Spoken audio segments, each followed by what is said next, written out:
नया लेख प्रारंभ होने जा रहा है। पुस्तक वही है, आनंद ध्वनि। पिछला लेख था भक्ति ही क्यों, और उसके बाद वाला छठा लेख है ये मुक्ति महान।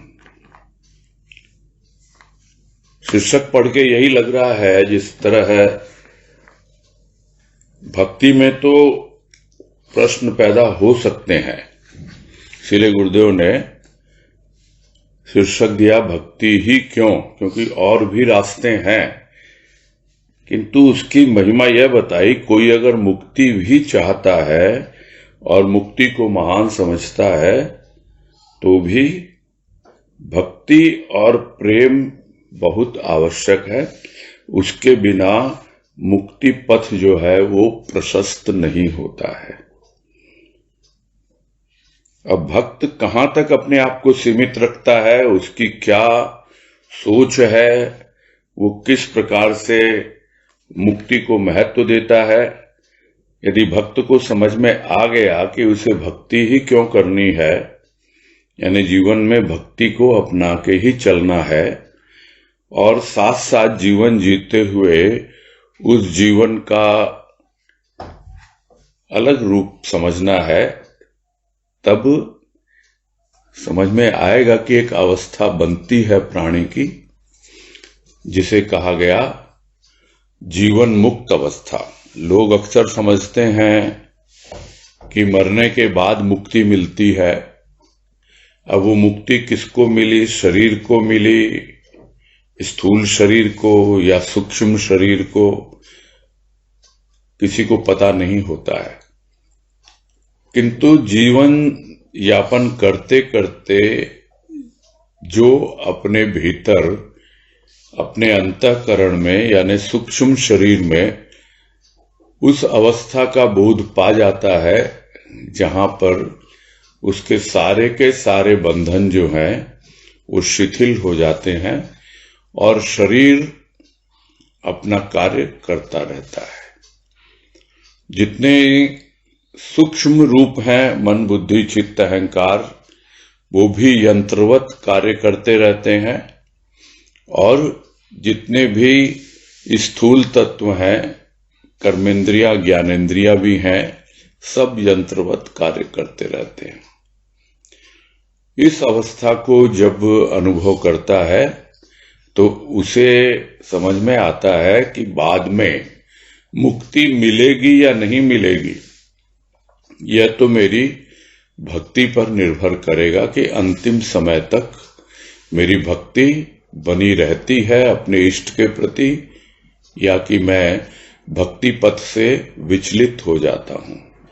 इसलिए जीवन मुक्त अवस्था को जीते हुए भी भक्ति का महत्व बहुत ज्यादा होता है। इसलिए भक्ति ही क्यों, यानी कोई भी किसी भी अवस्था में प्राणी रहे, उसे भक्ति परम आवश्यक है। और यह बात भी बिल्कुल सही है कि सबसे महान जो है परमात्मा है, किंतु उस महान की एक ऐसी अनुभूति प्राणी पाता है जिसको जीते जी बंधनों से मुक्त होना कहा जाता है। तो ये संक्षेप में इसलिए बताया गया इस शीर्षक के बारे में, ताकि हम यह न समझें कि मुक्ति जो है यहां गुरुदेव वो कहना चाह रहे हैं जो मरने के बाद होती है। यह नहीं है। भक्ति भी जीते जी होती है और मुक्ति भी जीते जी ही होती है। तो अब प्रारंभ करते हैं गुरुदेव की कृपा से इस लेख को, जिसमें कह रहे हैं कि सृष्टि का क्रम ही ऐसा है कि प्राणी प्रत्येक मुहूर्त परिवर्तन के चक्र से ग्रसित है। उसका प्रत्येक क्षण किसी न किसी कार्य में लगा है। जहां कार्य है वहां कुछ विचार है, कुछ व्याकुलता है। व्याकुलता है कार्य संपन्नता के लिए, नवीन कार्य के लिए। नवीन कुछ प्राचीनता के लिए है और कुछ नवीनता के लिए। यह क्रम जीवन है, कार्य की अवधि है और है भविष्य का निर्माण। और इस पहले ही पैराग्राफ में, जैसा कि हम लोग पहले भी और लेख पढ़ते आए हैं, कि गुरुदेव काफी कुछ बता देते हैं कि वो क्या वर्णन करने जा रहे हैं। और क्रम ऐसा ही है, ये सबको पता है कि कुछ न कुछ परिवर्तन होता ही रहता है, क्योंकि यह प्रकृति परिवर्तनशील है, गतिशील है। उसी तरह सूक्ष्म प्रकृति भी परिवर्तनशील है। और क्रम कुछ ऐसा ही है इस सृष्टि का, यानी ये चला आ रहा है आज से नहीं, कि प्रत्येक मुहूर्त वो इस परिवर्तन के चक्र से बंधा हुआ है, जो गुरुदेव ने समझाया लेख, जो इसी पुस्तक में भक्ति ही क्यों के पहले किया गया था, अनंत का चक्र। तो यहां वो जो चक्र है वो सृष्टि का एक ऐसा क्रम है, और वो परिवर्तनशील है और एक चक्र में चलता रहता है। कभी चक्र बड़ा होता है और कभी छोटा होता है, और इस प्रकार इसी में लगा रहता है प्राणी, इसी में बंधा रहता है। यानी उसे समझना होगा कि यह जो चक्र है उससे वो ग्रसित है। जो पहले बात आई थी कि काल से ग्रसित है, ऐसा लगता है कि यह चक्र काल का चक्र है, किंतु जो समय को समझ लेता है और अपने समय का सदुपयोग करता है, तब उसे अपने आप समझ में आने लगता है कि हाँ भाई, परिवर्तनशील है और मुझे किस प्रकार इस परिवर्तन को स्वीकार करते हुए, इस चक्र में रहते हुए भी एक सुरक्षा कवच, जिसे गुरुदेव ने कहा कि लोग समझते हैं कि वो भक्षक है, किंतु वही रक्षक बन जाता है। तो यह बात समझने योग्य है कि क्रम तो ऐसा ही है, परिवर्तन होता रहेगा। कोई भी चीज, कोई भी भाव विचार स्थिर नहीं है, सब कुछ परिवर्तनशील है। चीज यानी वस्तु, यानी स्थूल कुछ भी है वो परिवर्तनशील, व्यक्ति परिवर्तनशील, उसके भाव विचार परिवर्तनशील, क्योंकि क्रम ऐसा ही है सृष्टि का। और प्राणी क्या कर रहा है, उस चक्र में रहते हुए किसी न किसी कार्य में लगा ही रहता है। कुछ न कुछ तो करना ही होगा। और यह बात भी बहुत बार आई कि कर्म ही प्रधान है इस सृष्टि में। अब वो कर्म किस प्रकार के कर्म करता है, कौन से कार्य वो करता है, तो वो उसे समझना है। तो प्रत्येक क्षण कोई न कोई कार्य होता रहता है, भले ही वो स्थूल रूप में हो, प्रकट रूप में, और या फिर सूक्ष्म रूप में हो जो अप्रकट रूप है, तो होता ही रहता है। किसी न किसी रूप में कार्य होता रहता है, और प्राणी किसी न किसी रूप में उस कार्य में संलग्न रहता ही है। तो संलग्न रहता है, कुछ करेगा अगर स्थूल में, तो वहां पे कुछ विचार भी करना पड़ेगा उसको। अब वो विचार उसे शांत करते हैं या व्याकुलता देते हैं, ये सब बातें भी समझने योग्य है, जो गुरुदेव ने शांति का उद्गम में समझाई, और यह सब बातें हम समझ चुके हैं। तो यह सारी बातें आपस में संबंधित हैं, और हम में से जिन लोगों ने भी इन सब बातों को बड़ी गंभीरता से अपनी गहराई तक पहुंचाया है, वो समझ पा रहे होंगे कि जो कुछ भी हम करने जा रहे हैं या कर रहे हैं, उसमें कुछ विचार रहता है, किंतु उन विचारों में कुछ व्याकुलता भी रहती है। क्या व्याकुलता? कि ये कार्य तो मैंने पकड़ लिया, कार्य करने के लिए तो मैं तत्पर हूं, किंतु कैसे पूरा होगा, कब पूरा होगा? तो यह व्याकुलता जो होती है संपन्नता के लिए होती है, कि भक्ति ही क्यों, भक्ति में तो लग गया मैं, किंतु किस दिन वो अवस्था मेरी बनेगी, जब मेरी भक्ति संपूर्ण होगी, संपन्न हो जाएगा मेरा भक्ति का काम, तो विचार भी करता है और उसमें लगा भी रहता है। तो जो कुछ व्याकुलता है वो संपन्नता के लिए है, और यदि संपन्न हो भी जाए कोई कार्य स्थूल का, तो एक नया कार्य उसके लिए प्रस्तुत रहता है हमेशा कि ये तो हो गया, चलो अब फिर से एक नया काम पकड़ा जाए कि ये काम तो कर लिया, अब ये काम करना है। लोग समझते हैं नहीं, हम कुछ काम कर ही नहीं रहे हैं, हम तो बिस्तर पर लेटे हुए हैं, वो भी एक काम है। भले ही उसे हम विश्राम की संज्ञा दें कि वो विश्राम कहलाता है, हाँ, फिर भी वो भी तो एक काम है। विश्राम करना भी बहुत आवश्यक है, जिस तरह कार्य में संलग्न रहना। तो यह जो संपन्नता के लिए व्याकुलता होती है, साथ ही साथ कुछ नया करने के लिए भी व्याकुलता बनी रहती है। तो जो भी नवीनता है कार्य में, तो उसमें कहां से प्रेरित होगा? हर कोई हर कुछ नहीं कर पाता है। कुछ नया करने की होती है चाहत, और वो चाहत धीरे धीरे बढ़ती भी है, किंतु कहां से वो प्रेरित होती है? वो उसका जो प्राचीन जो जीवन है, यानी जो भी उसके पहले का जीवन है, वो उसके आधार पर ही वो आगे बढ़ती है, वो नवीनता का रूप बनता है। तो वो नवीनता जो होती है उसमें कुछ कुछ प्राचीनता होती है, और साथ ही साथ उसे कुछ नए अनुभव मिलते हैं जो उसके भीतर पहुंचते हैं, और उसको लगता है कि हाँ, इसमें कुछ नवीनता है। तो वो जो कुछ नवीन कार्य करने के लिए व्याकुलता है, तो कुछ नया होता है और उससे कुछ कार्य संपन्न होके उसे संतुष्टि मिलती है, तब उसे लगता है कि हाँ, मैं जिस दिशा में आगे बढ़ रहा हूं बिल्कुल सही दिशा है। तो वो नवीनता जो होती है उसमें प्रेरित होती है प्राचीनता के साथ साथ, और साथ ही जो आगे भविष्य में जो कुछ नया घटित होने वाला है वो उसे आकर्षित करता है, वो उसे प्रेरित करता है। तो यही है क्रम, जिसका नाम क्या है? जीवन। तो यह क्रम जो है जीवन कहलाता है, और इस जीवन को हम कहते हैं कि वो कार्य करने के लिए हमें एक अवधि मिली है।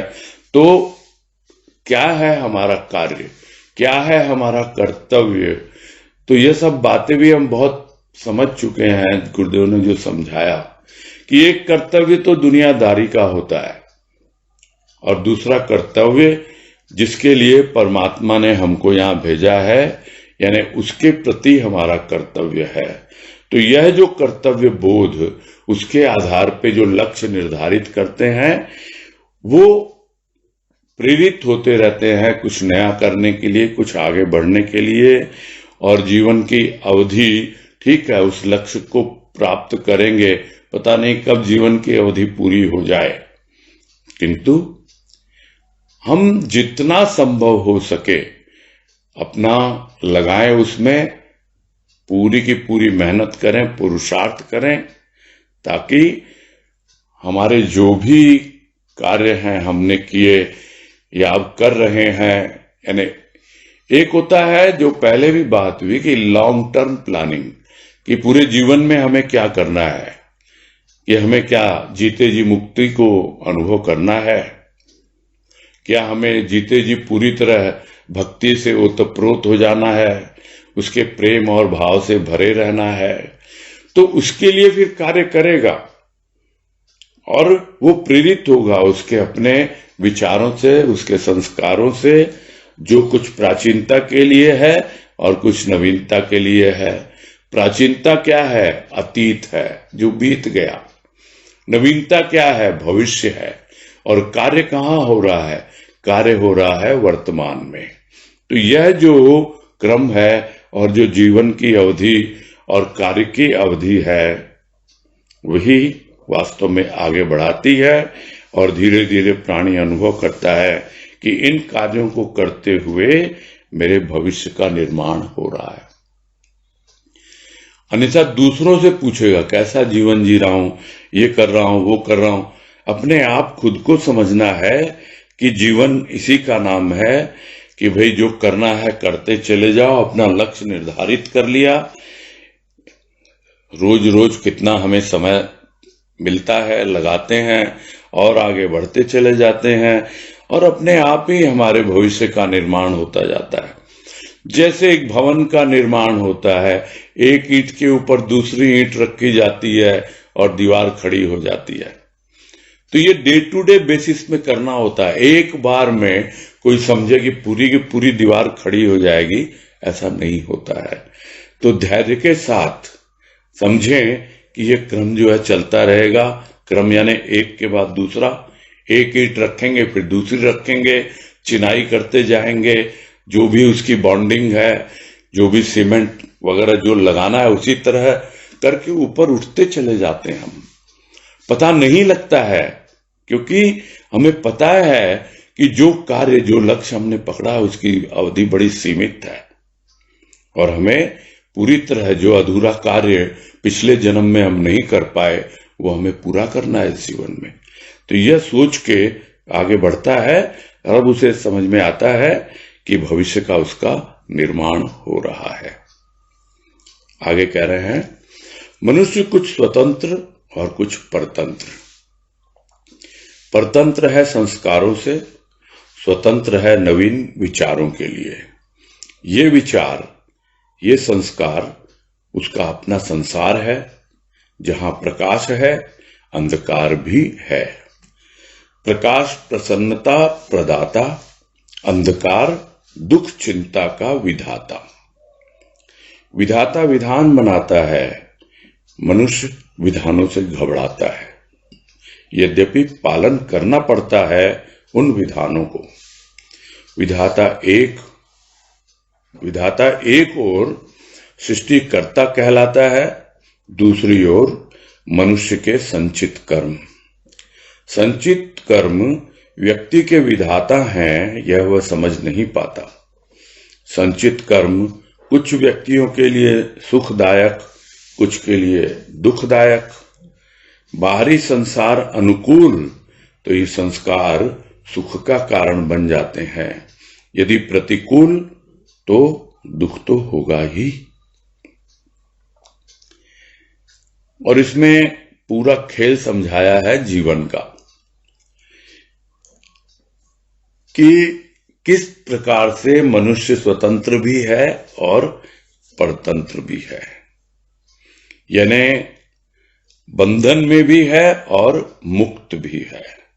स्वतंत्र यानी मुक्त, क्योंकि बात मुक्ति की चल रही है और यही शीर्षक है, तो हमें उस परिप्रेक्ष्य में समझने में आसानी होगी, क्योंकि मुक्ति का विलोम होता है बंधन। तो मनुष्य कुछ बंधन में है, और वो बंधन क्या है? परतंत्र। यानी जब पर के तंत्र में रहता है, दूसरों के अधीन रहता है, तो वो परतंत्र है। किंतु जब वो अपने अधीन आता है, स्वयं के अधीन आता है, तब वो स्वतंत्र होता है। तब उसे थोड़ा बहुत मुक्ति का अनुभव होता है, किंतु उसे देखना होगा उसके भीतर की क्या अवस्था है, कहां तो वो परतंत्र है और कहां वो स्वतंत्र है। तो परतंत्र तो है वो संस्कारों के कारण, जो भी उसके पूर्व जन्म के संस्कार हैं उन्हीं से वो बंधा हुआ है, और कुछ इस जन्म के भी संस्कार हैं। ऐसा ही नहीं है कि सिर्फ पूर्व जन्म के संस्कार या उसका प्रारब्ध, या जिसे भाग्य भी कहते हैं, कि लोग भाग्य की बातें करते रहते हैं कि भाई उसी से तो बंधा हुआ है, वो अगर भाग्य में नहीं है तो फिर क्या हो सकता है। तो परतंत्र है, कुछ हद तक संस्कारों से स्वतंत्र है, किंतु स्वतंत्र भी है नवीन विचारों के लिए। और यही एक बहुत बड़ी विशेषता परमात्मा ने या सृष्टिकर्ता ने या विधाता ने, कुछ भी नाम दें उसे हम, उसने दी है मनुष्य को, कि मनुष्य के पास जो स्वतंत्रता है, वो स्वतंत्रता को यदि वो सही दिशा में लगाए, नवीन विचारों के लिए लगाए, तब वो मुक्ति पथ पर आगे बढ़ सकता है। हम समझते हैं कि देवलोक या स्वर्गलोक में देवता रहते हैं। देवता भी स्वतंत्र नहीं है, वो नवीन विचारों को धारण नहीं कर सकते। उन्हें भी यदि मुक्ति प्राप्त करनी है तो इस धराधाम पे किसी न किसी रूप में आना ही पड़ता है। वो पहले से जानते हैं कि हम मुक्त होने के लिए आए हैं, बस इतना अंतर होता है।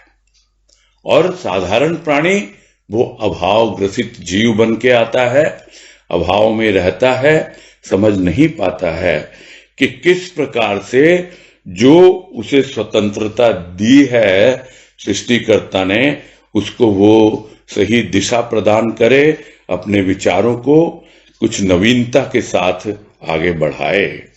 तो ये जो विचार हैं और ये जो संस्कार हैं, यानी ये नवीन विचार उसके लिए सोचता है तो कुछ नवीन विचार सामने आते हैं, और फिर पुराने विचार, पूर्व जन्म के जो संस्कार, इस जन्म के संस्कार, ये दोनों मिलकर ही उसका अपना संसार बनता है। कहने को तो हम संसार यानी दुनिया कह देते हैं कि ये पूरा देश जो है या पूरा संसार यानी पूरे वर्ल्ड जो है वही संसार है, ये दुनिया है।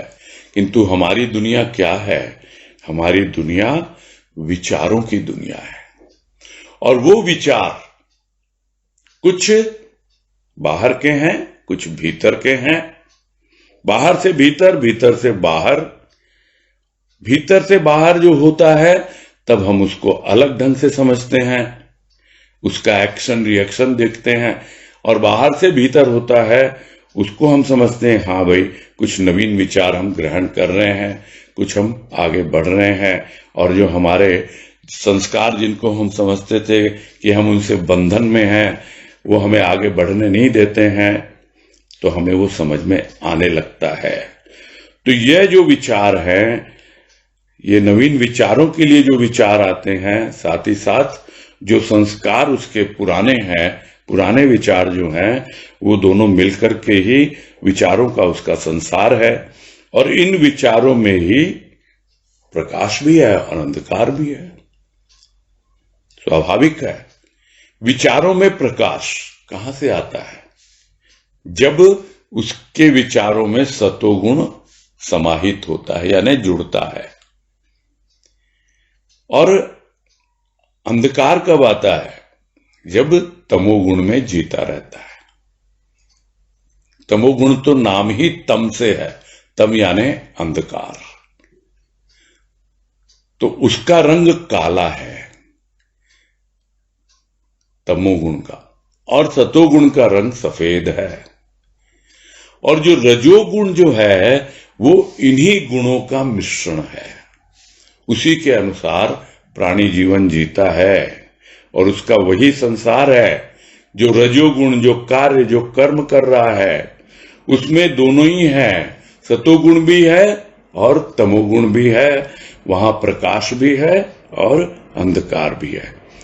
जैसे ही उसके जीवन में प्रकाश आता है तो उसे प्रसन्नता मिलती है, स्वाभाविक है। ये जो विकार आते हैं ना तमोगुण से प्रेरित होकर, बड़ा दम घोंट देते हैं, लगता है एकदम अंधेरा है बिल्कुल।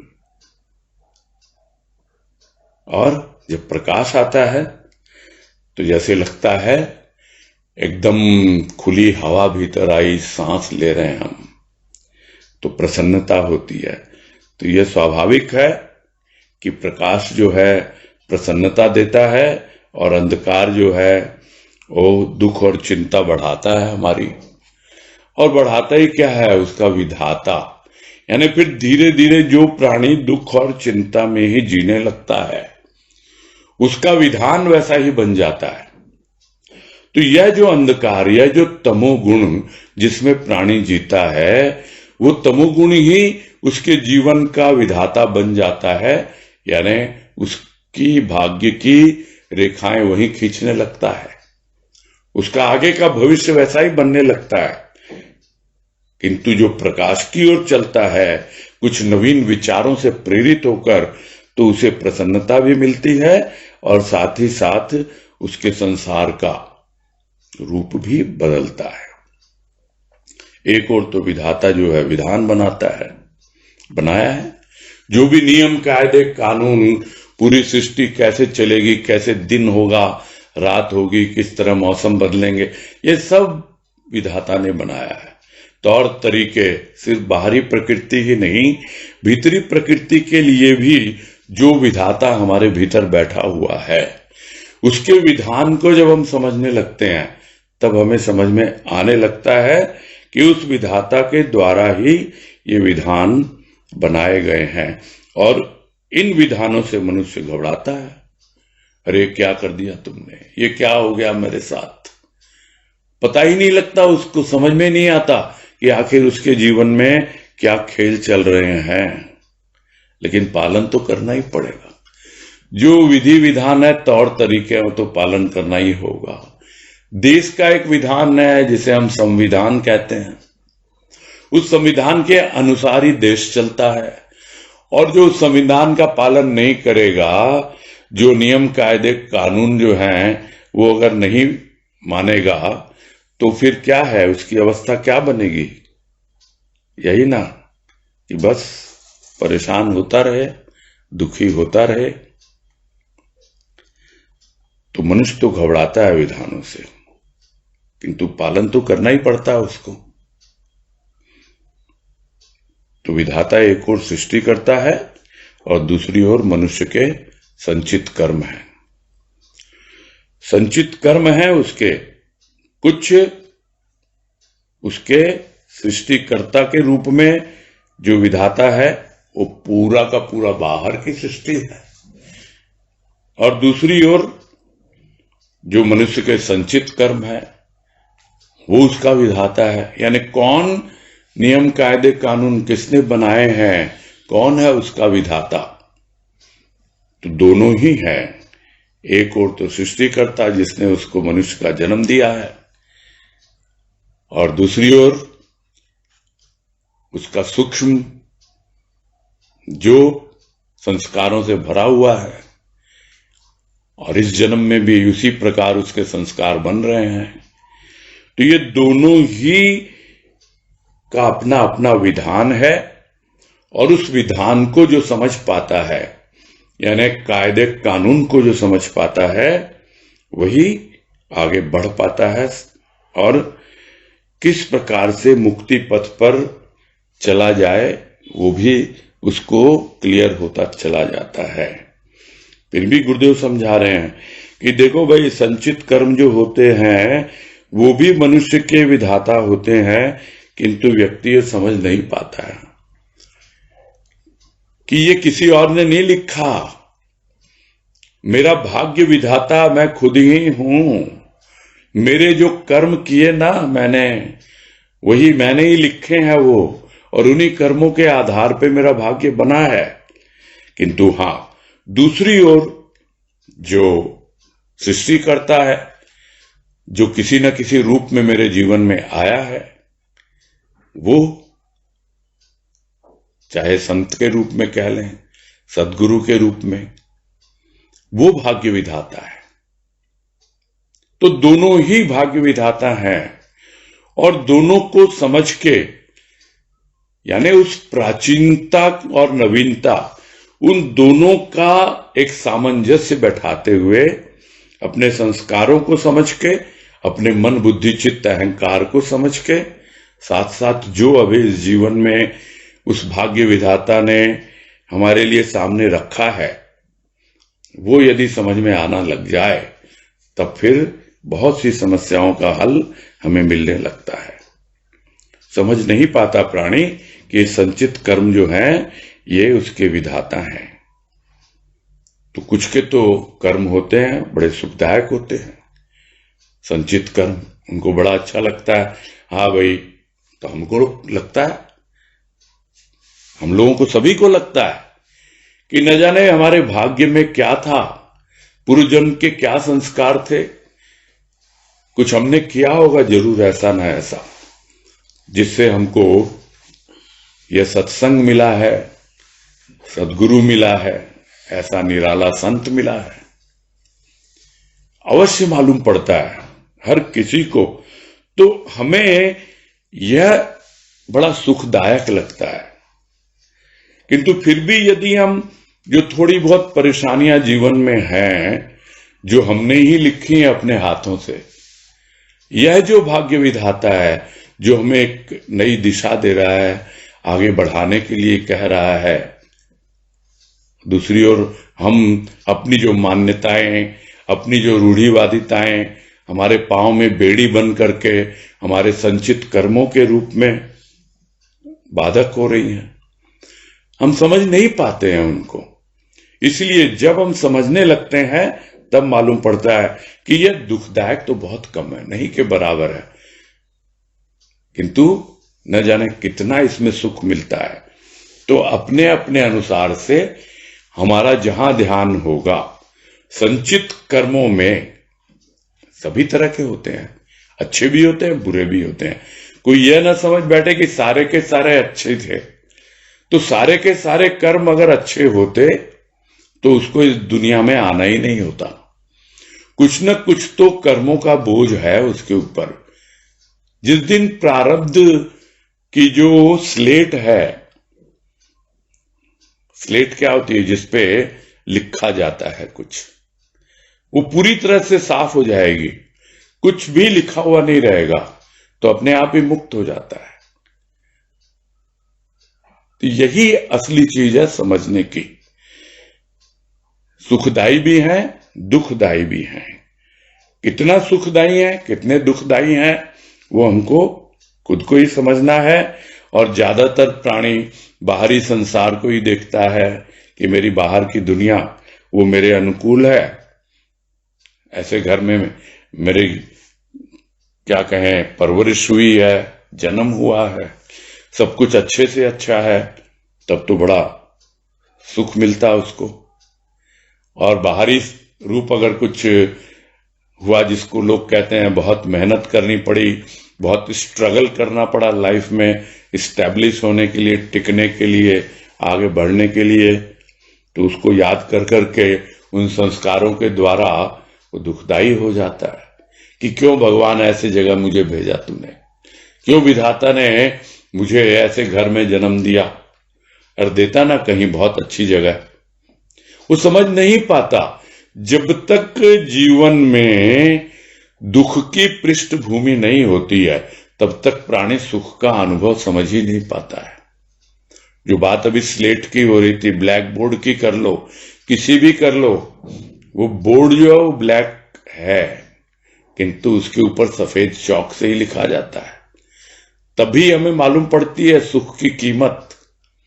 अन्यथा हम तो यही सोचते रहते हैं कि अरे बड़ा दुखदाई है जीवन, संस्कार कैसे है मेरे, ऐसा है वैसा है।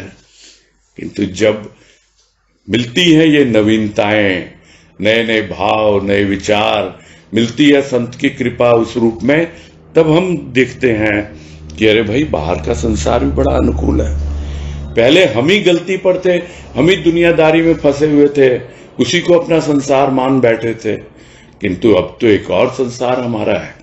और गुरुदेव समझा रहे हैं कि ये संसार कोई और नहीं, तुम्हारे विचारों का ही संसार है, और उसमें संस्कार भी शामिल हैं।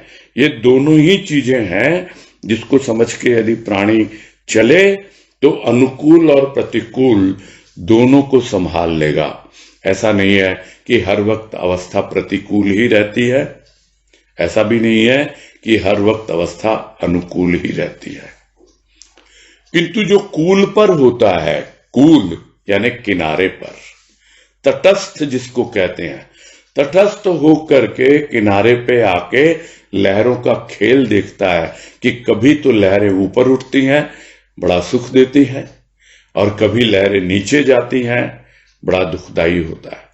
ठीक है, जीवन है, लहरों का ही खेल है, किंतु जब कूल पर आते हैं, किनारे पे आते हैं, तब अनुकूल और प्रतिकूल दोनों को अच्छी तरह से हम समझ पाते हैं। आगे कह रहे हैं, इस प्रतिकूलता तथा अनुकूलता का द्वंद्व देख प्राचीन ऋषि मुनियों ने एक नवीन कल्पना की। वह कल्पना थी मुक्ति की कल्पना। मुक्ति की कल्पना दो प्रकार की थी, एक जीवन मुक्ति, एक परोक्ष मुक्ति। जीवित अवस्था में मुक्ति प्राप्त करने के अनेक साधन बनाए। परोक्ष मुक्ति भी जीवन मुक्ति पर ही अवलंबित है। जो परोक्ष था वह प्रत्यक्ष भी होता है तथा जो प्रत्यक्ष है वह परोक्ष का समर्थक बनता है। प्रत्येक कार्य का संचित भाव परोक्ष बन जाता है। प्रश्न हो सकता है, प्रत्यक्ष कैसे परोक्ष बनेगा? प्रत्यक्ष कार्यों की अज्ञात ध्वनि परोक्ष की महाध्वनि में सम्मिलित हो जाती है। और इस तरह की बातें पहले भी गुरुदेव ने समझाई है, जिसे स्थूल और सूक्ष्म का नाम दिया गया, और यहां पर उसको प्रत्यक्ष और परोक्ष के नाम से समझा रहे हैं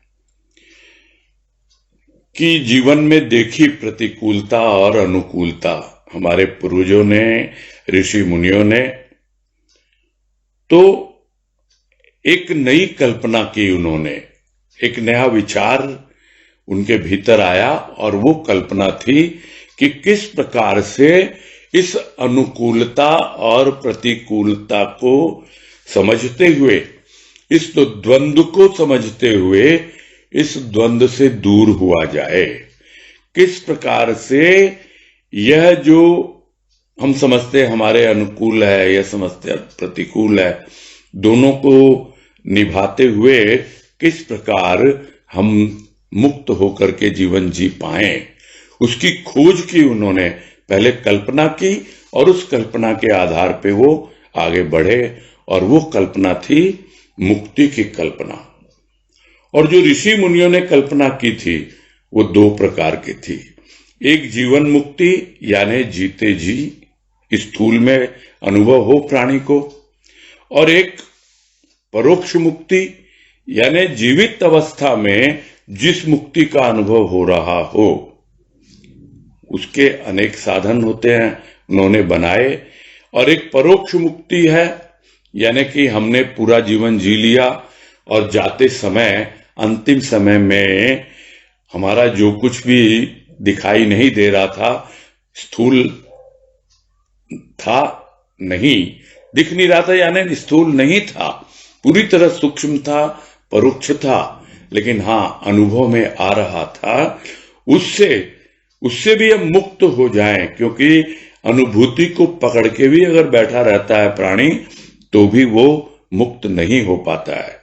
तो परोक्ष मुक्ति और प्रत्यक्ष मुक्ति, ये दोनों, यहां प्रत्यक्ष से मतलब है स्थूल जीवन जीते हुए मुक्ति का अनुभव करना, और फिर उसी भाव को, उसी सूक्ष्म अवस्था को, भीतर की अवस्था को अपने भीतर बनाए रखना। तो यह जो परोक्ष मुक्ति है यानी सूक्ष्म की जो मुक्ति है, वो जीवन मुक्ति पर ही अवलंबित है। कोई अगर दुनियादारी के काम छोड़ छाड़ करके पलायनवादी बन जाए कि हाँ भाई इस बंधन से तो मैं मुक्त हो गया, स्थूल से तो मुक्त हो गया, किंतु नहीं, ऐसा नहीं होता है। तो यह जो परोक्ष मुक्ति है, भीतर की सूक्ष्म की मुक्ति, यह जो जीवन मुक्ति यानी स्थूल की जो मुक्ति है उस पर अवलंबित है। यानी सारे कार्य संपादित करते हुए उनसे आप बाहर निकल पाओ और अपने सूक्ष्म में अनुभव कर पाओ। और उसका तरीका गुरुदेव बता रहे हैं कि इसको पहले समझें, फिर क्या तरीका है वो भी बता रहे हैं कि जो परोक्ष था वह प्रत्यक्ष भी होता है। क्योंकि जो हमारे भीतर था, सूक्ष्म में था, हमें पता नहीं था उसका, किंतु मन में कोई चाह जगी कि भाई मैं अगर आया हूं इस संसार में और सारे जगह सुनता हूं कि मानव जीवन बड़ा दुर्लभ है, तो कोई तो आए ना मेरे जीवन में जो मुझे समझाए कि आखिर क्यों दुर्लभ है ये मानव जीवन, क्या विशेषता है। तो इस तरह की जो एक भीतर की भावना होती है वो अपने आप ही किसी न किसी को हमारे सामने प्रस्तुत कर देती है, चाहे वो साक्षात रूप में संत हो और या फिर संत के बच्चे हों। कोई ना कोई इसी प्रकार से हमारे जीवन में आया है और आता रहता है, आता रहेगा। किसके भीतर? जो परोक्ष में अनुभव करते हैं भीतर में, क्योंकि उसके संस्कार उसे प्रेरित कर रहे हैं, व्याकुल कर रहे हैं कुछ नया करने के लिए, कुछ अलग, वो उसे बाहर निकलना चाहता है। तो परोक्ष था वो, और वो प्रत्यक्ष हुआ। और एक बार वो प्रत्यक्ष हो गया तो भीतर में जो उसके भाव विचार थे, जो परोक्ष थे यानी सूक्ष्म में थे, तो वो उसका समर्थक बन जाता है।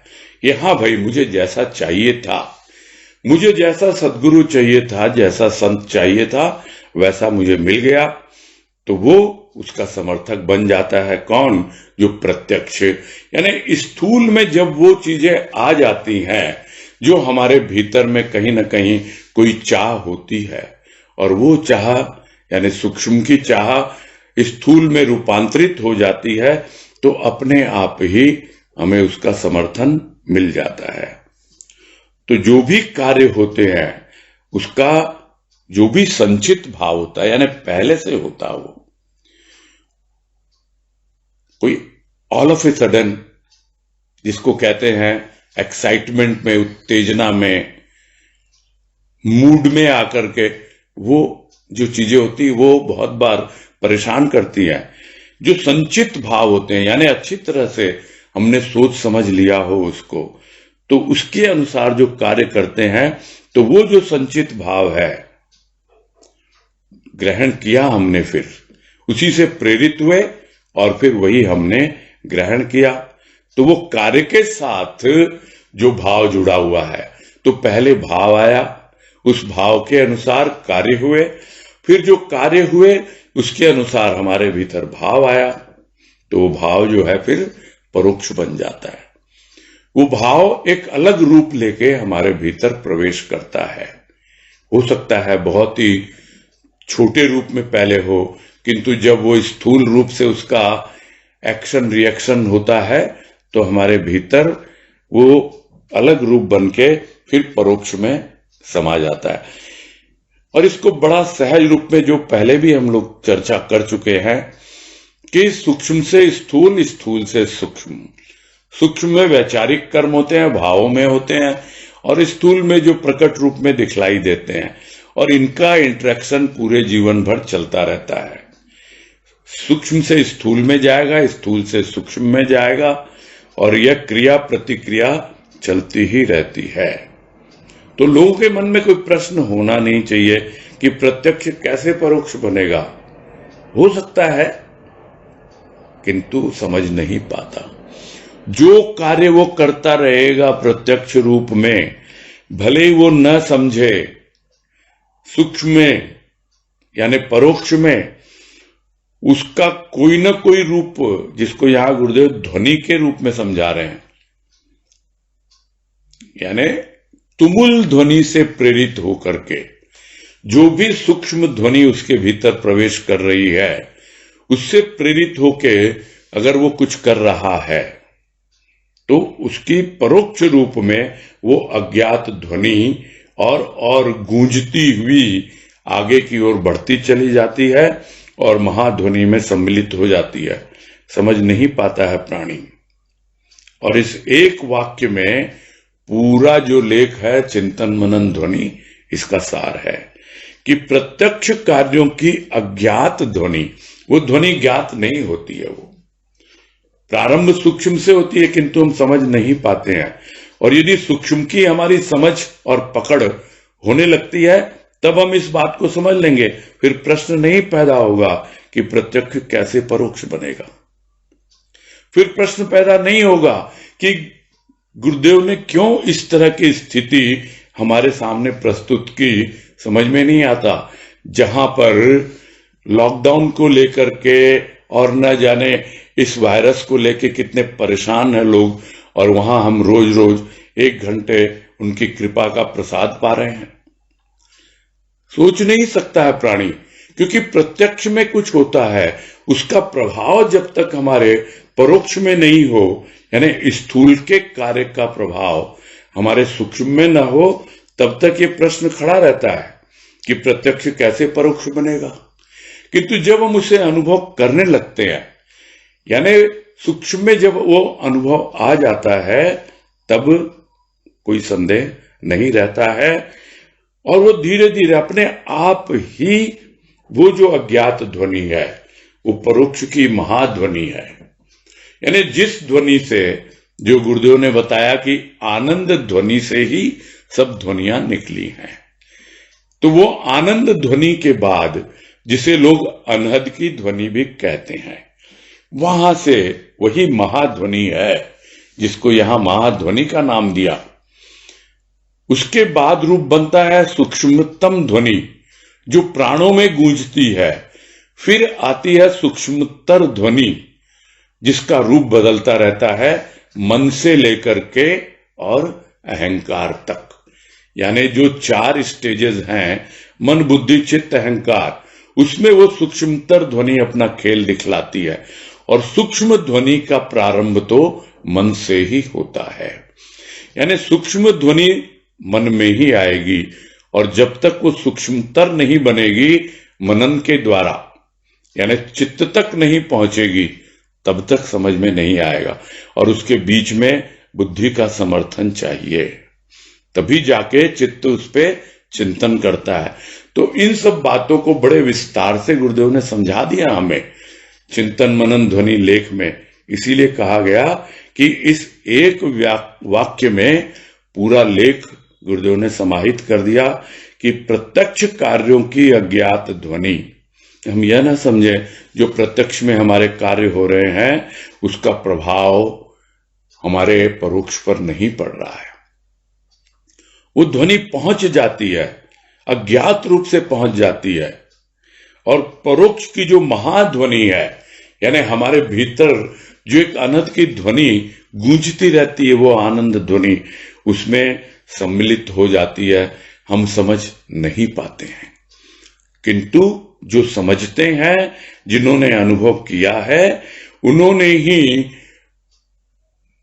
इस बात पर जोर दिया कि एक मुक्ति जो होती है वो होती है जीवन मुक्ति, यानी जीते जी, और एक होती है परोक्ष मुक्ति, जहां पर जो भी रास्ता है उस ध्वनि का फिर सोचना नहीं पड़ता कि वो ध्वनि जो सूक्ष्म रूप में आई, सूक्ष्म से सूक्ष्मतर सूक्ष्मतम होते हुए उस महाध्वनि में विलीन हुई, वो अपने आप होती है। हमें कुछ नहीं करना होता, सिर्फ और सिर्फ इतना करना कि उस ध्वनि को वहां तक पहुंचने में जो कुछ भी बाधाएं आ रही हैं, उन बाधाओं को दूर करना। जिस तरह स्थूल की ध्वनि, यदि पूरी तरह से वातावरण खुला हो, वायु प्रवाहित हो रही हो, तो वो स्थूल की ध्वनि बड़े आराम से पहुंचती है, क्योंकि वायु है वही उसे लेकर जाती है स्थूल ध्वनि को। तो वायु कहां प्रवाहित होती है? खाली स्थान में। यदि उसी में कोई स्थूल की बाधा हो, कोई दीवार आ जाए बीच में, कोई दरवाजा आ जाए बीच में, तो वो ध्वनि पहुंचती नहीं है आगे। आती भी है तो बहुत धुंधली सी सुनती है, समझ ही नहीं पाते हम, किंतु पहुंच जा रही है अपने आप जितनी दूर जा सकती है। तो परोक्ष में वो ध्वनि यात्रा करती रहती है जो प्रत्यक्ष में हमारे सामने आती है। क्यों? क्योंकि वो भीतर जा रही है, और यदि हम उस पर ध्यान न दें वो अलग बात है। तो जो मुक्ति की ओर बढ़ता है वो पहले स्थूल पर यानी प्रत्यक्ष पर ध्यान देता है, और उसके बाद उसका क्या प्रभाव परोक्ष में हो रहा है यानी सूक्ष्म में हो रहा है, वो सब देखते हुए जो भी बीच में बाधाएं हैं, इष्ट की कृपा से और अपने पुरुषार्थ से, दोनों ही चीजों से वो उसको दूर करने का प्रयास करता रहता है। प्रभु के प्रति विश्वास और अपनी ओर से प्रयास, बस यही आध्यात्मिक जीवन का सार है। यही पूरा करते हैं।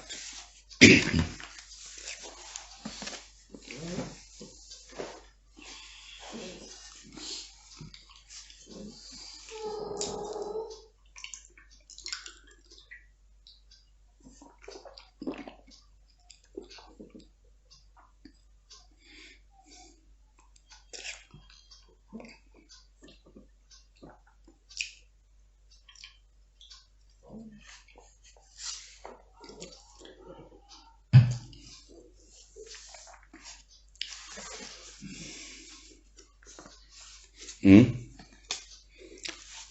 अभी कुछ विशेष है नहीं पूछने को, तो एक पैरा और ले लें। हाँ, समय भी सीमित है वैसे। बोलिए, क्या किया जाए, पूरा करें? भैया जी, एक प्रश्न है मेरा। हाँ बोलिए। भैया जी, हाँ बोलिए।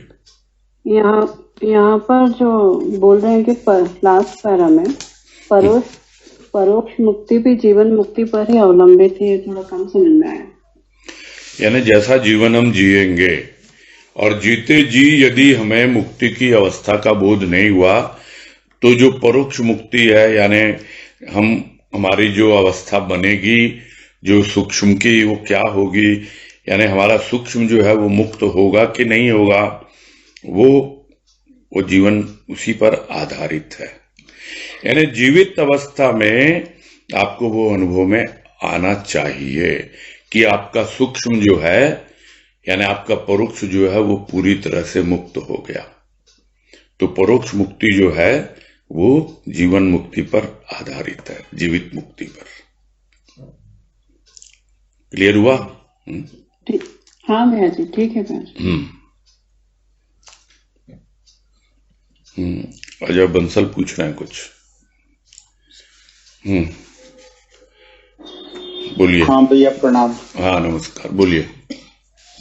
ये जो किसी व्यक्ति की डेथ हो जाती है और फिर ये जो भी प्रार्थना सभा रखते हैं, बैठक रखते हैं कि उसके जीवन को शांति मिले, और सब बोलते हैं rest in peace, rest in peace.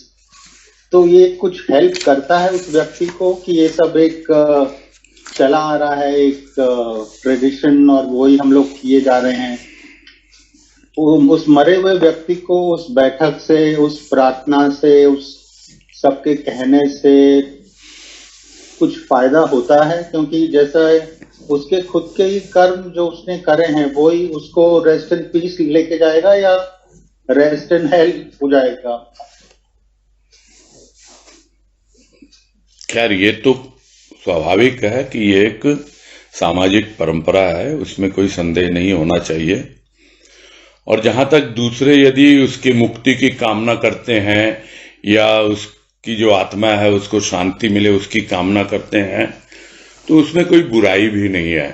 किंतु हाँ, ये अवश्य है कि उसने अपने जीते जी किस तरह से जीवन मुक्ति का अनुभव किया, जो बात आ रही है। और सिर्फ कर्म ही नहीं है, है ना। इस लेख में यही बताना चाह रहे हैं गुरुदेव, जो आपके शुरुआत में ही आया, कि दो चीज है, एक विधाता का विधान है और दूसरी ओर व्यक्ति के संचित कर्म है। दोनों साथ साथ चलते हैं, स्वतंत्र भी है वो, परतंत्र भी है। अब यदि वो पूरी तरह से परतंत्र होकर ही जा रहा है इस संसार से, यानी पूरी तरह से कर्म बंधन में ही बंधा हुआ है, तो स्वाभाविक है कि कर्मों के अनुसार उसको अगला जन्म मिलेगा, कहाँ जाएगा नहीं जाएगा।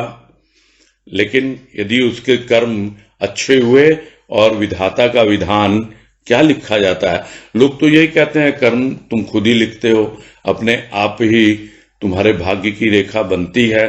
किंतु यदि जीते जी वो कुछ नया करने के लिए, जो कहा ना कि नवीनता भी लिए हुए है, कुछ नया करने के लिए कुछ अगर उसके भीतर चाह हो कि सिर्फ मैं कर्मों तक ही सीमित नहीं रहूंगा, मुझे समझ में नहीं आ रहा कि क्या कर्म है, क्या है कि नहीं है, क्या करना है कि नहीं करना है, क्या मेरे लिए करने योग्य है क्या नहीं है। और भक्ति यही होती है। भक्ति ही क्यों का मतलब भक्ति इसीलिए की जाती है कि भक्त जाके अपने सारे कर्मों को, संचित कर्म उसे कुछ नहीं पता, इस जन्म के भी कर्म कुछ नहीं पता, आगे का भी कुछ नहीं पता, कि मैं तो पूरी तरह से तुम्हारे सामने सरेंडर करता हूं, समर्पण करता हूं। इसलिए भक्ति करनी है। और जब तक भक्ति करेगा नहीं, तब तक वो कर्म के नाम पर सिर्फ ढोंग रचता रहेगा। उसको विशेष कर्म, जो भी कर्म की बात आती है, वो क्या है? वो भक्ति है, वो ज्ञान है।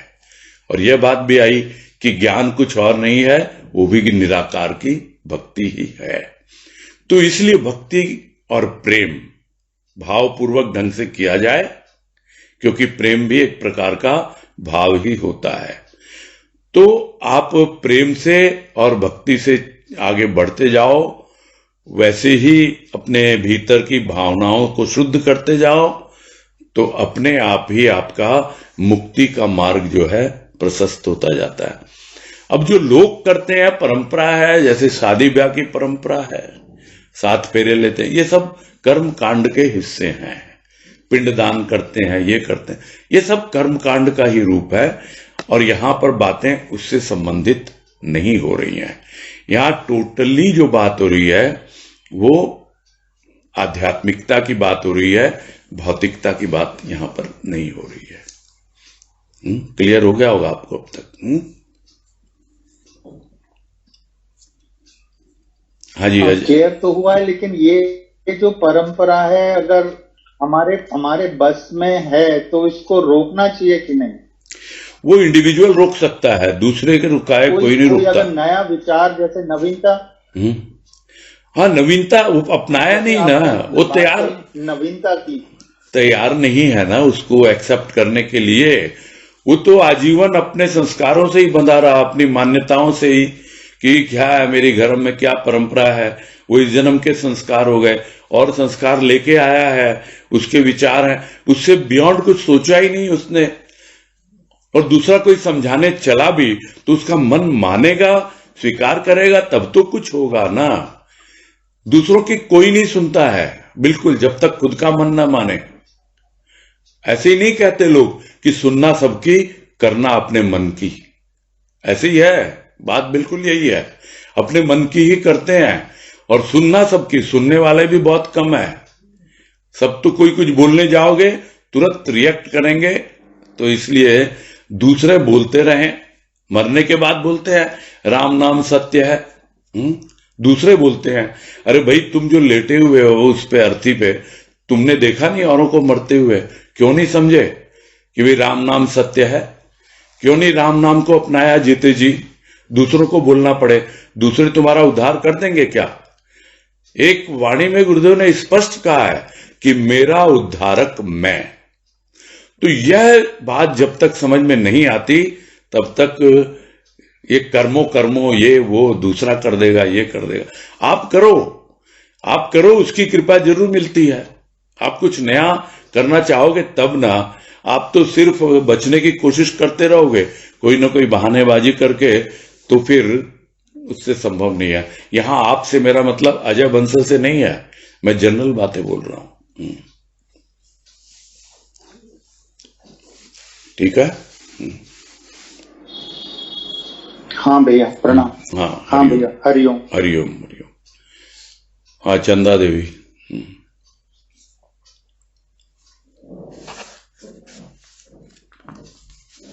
हरिओम भैया। हाँ हरिओम, बोलिए। हेलो। हाँ सुन रहा है मुझे, बोलिए।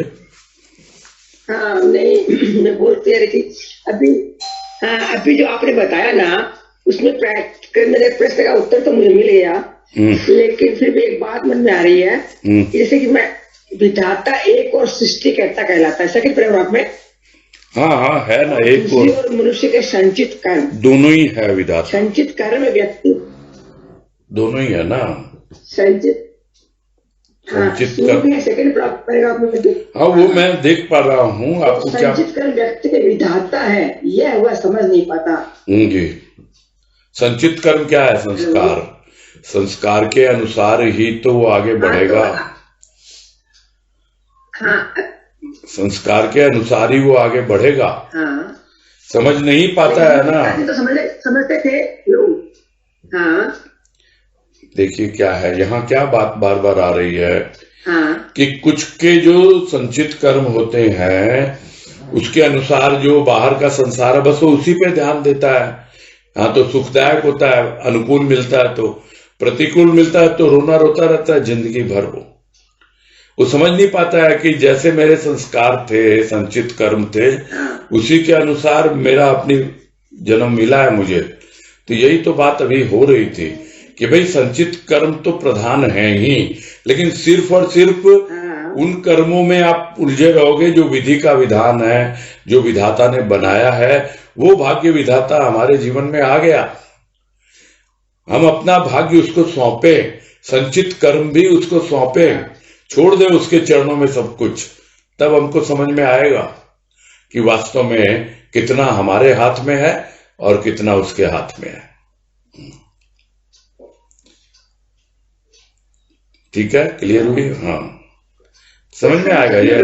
कि हमारे विधाता हम खुद ही, हमारे भाग्य विधाता खुद ही है क्या? हाँ जी, हम भी है, लेकिन अभी भक्ति के बिना नहीं समझ में आती है। भक्ति किए बगैर ये बात समझ में नहीं आती है, और वो भक्ति विशेष रूप से करनी है। निराकार की भक्ति जब करेंगे तब ये सब बातें समझ में आएंगी कि सब कुछ तो मेरा ही किया कराया है और सब कुछ मैं ही कर रहा हूं, किंतु मुझे कृपा मिली है, मुझे कृपा मिली है उस विधाता की जो सद्गुरु बनकर मेरे जीवन में आया, वही मेरा भाग्य विधाता है। मुझे नहीं मालूम कि मेरे संचित कर्म क्या रहे, किंतु इस जन्म में मुझे दिख रहा है, तो मैं तो अपने सारे के सारे जो भी कर्मों का बोझ है वो उसके चरणों में डाल रहा हूं, समर्पण कर रहा हूं। इस भाव से जब तक भक्ति नहीं करेंगे तब तक हम संचित कर्म यही सब बोलते रहेंगे, हम प्रारब्ध का गीत गाते रहेंगे। ये है सारी कहानी। ठीक बात। हाँ हाँ सही बात, समझ में आ गई भैया। जय गुरुदेव। हाँ, जय गुरुदेव। ठीक है, फिर है पूरा करते हैं।